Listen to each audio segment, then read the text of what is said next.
Hello दोस्तों, how are you all. मैं हूं आपकी personal health advisor doctor Mona. उम्मीद है आप सब ठीक होंगे। आज हम जानेंगे कि हमारे शरीर में लीवर यानी जिगर का क्या काम होता है, इसके मुख्य रोग कौन से होते हैं और लीवर को स्वस्थ रखने के लिए आयुर्वेद में कौन सी जड़ी बूटियां बताई गई हैं। लीवर को हमारे शरीर के बड़े अंगों में से एक माना जाता है और यह लगभग 1.5 किलोग्राम वजन का होता है। इसको जिगर, कलेजा और यकृत भी कहते हैं। यह गहरे भूरे रंग का और सीने से ठीक नीचे एब्डोमिनल कैविटी का लगभग सारा ऊपरी भाग घेरे हुए होता है। इसके बाईं तरफ अमाशय यानी स्टमक होता है और इसके पीछे की तरफ इसी से चिपकी हुई पित्त की थैली होती है। जिगर का एक महत्वपूर्ण अंग है, इसके बिना जीवन संभव नहीं है। आइए जिगर के कुछ खास कामों को समझते हैं। जिगर शरीर के डिटॉक्सिफिकेशन यानी विषहरण का काम करता है। जो हम खाते हैं वह आंतों में जाकर खून में मिल जाता है और खून दिल के जरिए से पूरे शरीर में पंप किया जाता है ताकि पूरे शरीर को पोषक पदार्थों की सप्लाई कर सके। लेकिन खाने के साथ कई हानिकारक पदार्थ भी खून में मिल जाते हैं और ये हानिकारक पदार्थ शरीर के कई अंगों को नुकसान पहुंचा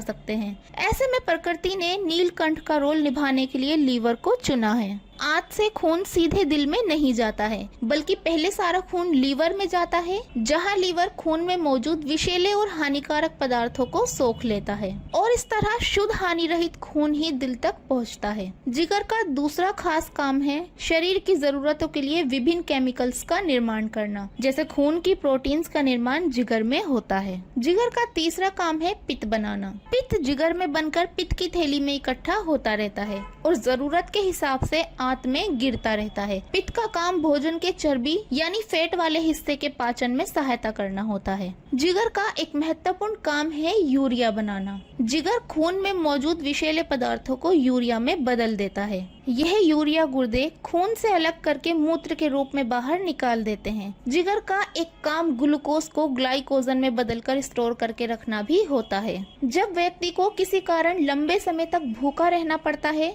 तो जिगर अपने अंदर मौजूद ग्लूकोज को वापस खून में छोड़ देता है ताकि शरीर की ऊर्जा जरूरतें पूरी हो सकें। इस तरह आपने देखा कि जिगर हमारे लिए कितना जरूरी है। जिगर के और भी बहुत काम होते हैं जैसे हार्मोन्स का निर्माण आदि, लेकिन उनके बारे में विस्तार से फिर कभी। फिलहाल हम चलते हैं ये जानने के लिए कि जिगर की मुख्य बीमारियां कौन कौन सी हैं। जिगर की एक मुख्य बीमारी है फैटी लिवर डिजीज, जिसमें जिगर पर चर्बी जम जाती है। ऐसा ज्यादा तेल घी वाला खाना खाने से और बिना व्यायाम वाला लाइफस्टाइल से होता है। अगर बीमारी को ज्यादा बढ़ने दिया जाता है तो जिगर को अपने काम करने में दिक्कत आने लगती है। जिगर की दूसरी कॉमन बीमारी है पित्त की थैली में पथरी, जिसमें रोगी को तेज दर्द होता है और कई बार रोगी की जान को भी खतरा हो जाता है। लीवर के इन्फेक्शंस भी लीवर को काफी नुकसान पहुंचाते हैं, जैसे हिपेटाइटिस के विभिन्न रूप, hepatitis A, hepatitis B, C आदि। लीवर सिरोसिस भी लीवर की एक घातक बीमारी है। यह खुद से भी हो सकता है और किसी बीमारी के साइड इफेक्ट के रूप में भी हो सकता है। इसमें लीवर का टिश्यू बेकार होने लगता है। लीवर कैंसर के मामले भी काफी बढ़े हैं। लीवर कैंसर का सबसे कॉमन टाइप हिपेटोसेल्यूलर कार्सिनोमा है। प्रसिद्ध जर्नल नेचर के मुताबिक लीवर कैंसर के सालाना नए मामले 10 लाख तक बढ़ सकते हैं। इसके अलावा किसी भी बीमारी में लीवर बहुत जल्दी प्रभावित होता है, जैसे डेंगू। लीवर को स्वस्थ रखने के लिए आयुर्वेद में कई जड़ी बूटियां सुझाई गई हैं, जैसे कालमेघ, हैंस यानी कांटी कपली, पुनर्नवा, झावुक, कासनी, मकोए आदि। तो गाइस, ये जानकारी थी लीवर के बारे में। अगर वीडियो पसंद आई तो लाइक और शेयर कीजिए और चैनल सब्सक्राइब कर लीजिए। अपना फीडबैक कमेंट सेक्शन में देना ना भूलें। मिलते हैं अगली वीडियो में। Goodbye, take care.